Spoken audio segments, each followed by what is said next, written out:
السلام عليكم. لا تنسوا الإعجاب بالفيديو والاشتراك في القناة تشجيعا لنا لنستمر بنشر المزيد إن شاء الله. الضون وتسجيل الأهداف قصة عشق لا تنتهي، لكنه يتطلع لإضافة بعد جديد لأدائه المميز مع نادي النصر، وهو صناعة اللعب. فبالرغم من صناعته ل154 هدفا خلال مسيرته الاحترافية، لم يشتهر رونالدو يوما بقدراته الكبيرة على القيام بالتمريرات الحاسمة.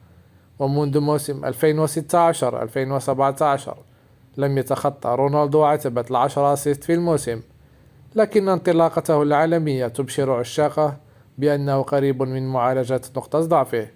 ففي أول 4 مباريات له في دوري روشن سجل الدون 5 أهداف وصنع هدفين آخرين، وإن استمر بهذه الوتيرة فسيكون على الموعد لإضافة الكثير مع مرور الجولات.